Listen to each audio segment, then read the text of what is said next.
Hey guys, it's me, Joe, one third of the Cyber Nerds. I'm back, and I've got two things to tell you about real quick. One of them is, if you really enjoy our content, head over to patreon.com/the Cyber Nerds and sign up for one of our tiers. You can win loads of rewards, and it really helps support the team. And the second thing is, enjoy this video.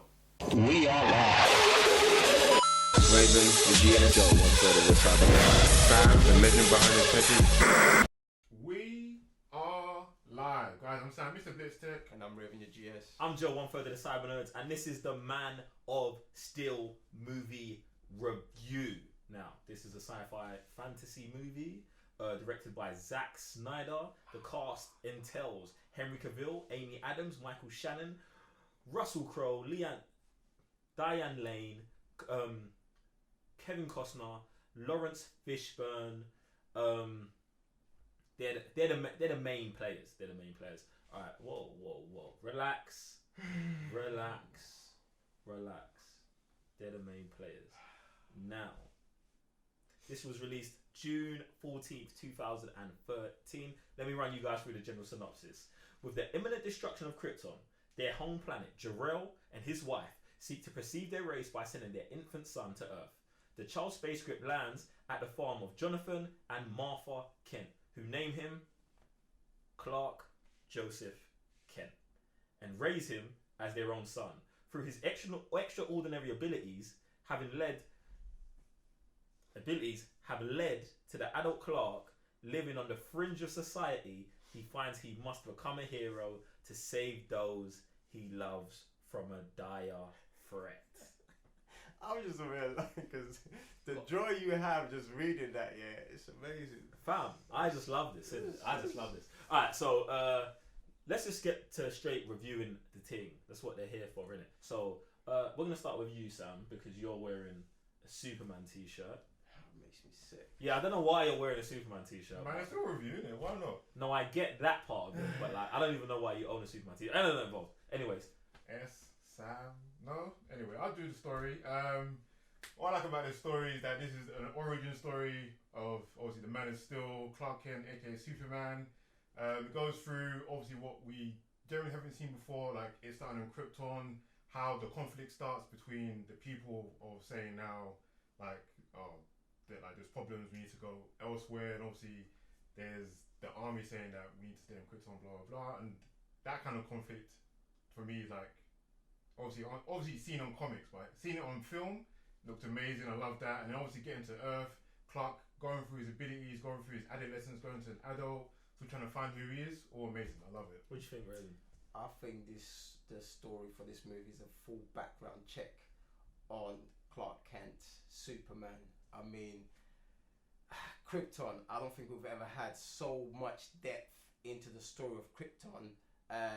And going into Earth, I think we usually get is just Metropolis and Smallville, and that's where we stay. So the fact that we're getting the backbone of story, the backbone where Clark Kent came from, Kal-El came from, to me, that this is the beginning, and this is how you begin to tell a story into a movie, into an amazing movie that this is. Yeah, man. I feel like, for me personally, like, this is the definitive Superman story. Like, it shows you his origins, it shows you his parents, it shows you why he's on Earth. But what they do in this movie is they add why he is special. Mm-hmm. Do you know what I'm saying? Like, and I feel like that's one thing that they always, they never touch on or they leave out. There's a reason why he is Superman. Do you know what I'm saying? And they inject that into this movie. I think the story of this movie is sick, even though it's like a retelling of the old Superman where Zod and these lot come. I feel like,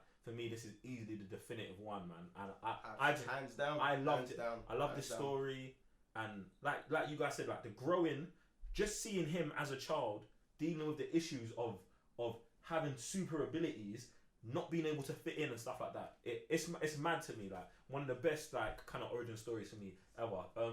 Raven, talk to us about some acting in this movie. Acting in this movie, I mean, I'm just going to keep it short and sweet, but I believe Russell Crowe and Michael Shannon, just absolutely, I love Henry Cavill in this, I love him in his other movies, but to me, these two characters drive me more in this this movie. I mean, you've got Russell Crowe. He's more like a narrator in this movie. Really, that's what I felt from him, and he just delivered perfectly. I mean, he's the one who put this real emotion in it, like him and his wife. So absolutely loved it. And then Michael Shannon, like, I love this guy already, but his determination to be this guy who has this purpose to Krypton and to do everything, and his rage and his emotions, like even when he's losing, he's like, yo, like you've just taken everything from me. So to go through everything, and come on, I don't know if it's just his face, his rage, but I just absolutely love it. Maybe that's just me because I'm a dark guy, but I just love it. Henry Cavill, hands down. Yeah. Alright, look, I'm going to go next. And I'm glad your two characters didn't touch on the characters I'm going to talk about. For me, Kevin Costner is the emotional crutch, or like just the anchor. That's it, the emotional anchor of this movie. This guy tells a 12-year-old boy, maybe you should have let a bus of your school friends die to protect your secret. That part was dark. Fam, the reason why it's important is because he's just trying to teach you a lesson. Oh, yeah, absolutely. Like, I don't know if the world's ready to know you, to meet you, if the world is ready to embrace some of your abilities. And he's so dedicated to his son that, like, he's willing to make that sacrifice, but he's also got to convey that to a 12-year-old boy. Like, I'm not sure if you should or you shouldn't. You've got to make a decision. This way or that way will define the world. And I like that. There's just mad, bro. I don't know if that's script or if it's Kevin, but it's mad. Now the next actor I've got to talk about is the actor who plays Fiora. I do it. This is why I left her. This is why I didn't say her name in the cast. Yeah, I don't want to butcher. I'm not butcher her name. And TG, THROWBACK. She is a savage. And what I like about you talking about General Zod is, yeah, it's like Zod is fueled by purpose, innit? But I feel like she's the savage behind him. Like, there's so many times in this movie, Zod's like, yo, chill. Because he knows what she's about. Yeah. And she, with minimal lines, minimal screen time, she just demonstrates that, like, yo, we're just, I don't play games. I don't play games. Don't mess with us. Like, and I love her demeanor. I love her action scenes. I love everything she does in this movie. Like, it's just mad. It's a madness, bro. I have to say something back. Good. But even with the minimum lines, the way she just delivers it, it's just, it's just so captivating. It's like, wow, like, okay, this is the end of things right now. Like, as soon as she stops talking, something's about to happen, and it's always super peak. Love her too. Sam, jump on the acting. So you guys need some big boy actors, and obviously Henry Cavill has been in the game for quite a while, but for him to step up to the Man of Steel mantle and literally own it since Christopher Reeves, gotta give the man, like, my hats off to him, because I don't know, like, I haven't really heard of Henry Cavill before, wasn't expecting too much. Man comes on screen, man commands the screen, commands Superman, commands Clark Kent, and I was like, I wasn't disappointed at all. Like, man delivered on every single scene he was in. It felt believable, and yeah, like, since Christopher Reeves, I was like, there's no one that can replace him. Brandon Routh couldn't do it. Any other man on the TV series couldn't do it. Henry Cavill, he's a man. Yeah, I must add to his credibility that it was very believable. Him understanding of being Superman and understanding what the opposite team was doing. So the army, like, there's one scene that we were spazzing out, but when he gets up and it just the handcuffs and it's just stuff like that, just his mannerisms, the way he replies back, like the way he just shuts things down, like, I've been here since day dot, like, I haven't, contaminated anyone, like, you guys are idiots. So, but he's just, the way he handles things, absolutely love it, while still struggling with his newfound identity. Brilliant. Alright, so production, Sam, what are you saying? Ooh, where do I start? Production level. Cinematography off the bat is amazing. Every single scene, every single shot, thought about. You could tell that minuscule details are there. Like, when they're fighting, you see all the shards of glass coming from buildings, this, that, and the other. Mind-blowing. Music, the score alone, every single scene. Wow, mind-blowing. Like, even watching this in the cinema to watching it, like, in a home theater, same kind of feeling. Like, you just get goosebumps. To watching the scenes kind of thing, and yeah, like obviously the direction by Zack Snyder, like the guy obviously is more of a picturesque kind of person rather than a storyteller, but obviously the whole team came together, good writing, good direction, everything. I'm gonna touch first things first because man's been mad disrespect from the beginning, or unless you said his name and I didn't hear it, but like our Lord and Savior. Anything that Christopher Nolan touches, fam, is mad, isn't it? Like everything is mad. But Hans Zimmer, Jesus Christ, fam, like, like I don't know what I asked this question before, but I genuinely don't know what I love more, whether it's the movie or the score, like whether it's the visuals or the score. And I'm really leaning towards the score because everything, the sound, it's just, I've said this, I can't remember what movie I said before, but you just split those two together and I swear to you, I can just listen to this, like no sound, no voice, no nothing, just put the movie on, slapping the score,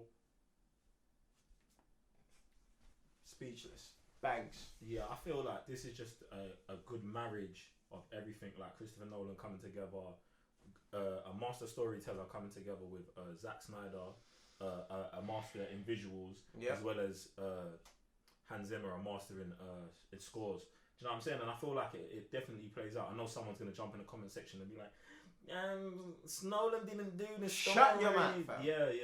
Like I understand what you're saying in it, but I just feel like when you've got a team like that coming together, like it's hard to not just have a movie that is amazing like this. Like I think my only one criticism on production is like in that last battle scene, there's times where you can tell they're not them. Do you know what I'm saying? Like when they're flying through the sky and punching each other, it's like it doesn't take you out of the movie or anything, but they're like, I feel like if I want to nitpick, that's the only thing you could really pick on. Do you know what I'm saying? But and if you want to, if you want to, do you know what I'm saying? But that to me, stuff like that gets superseded by the use of like when he does his laser vision.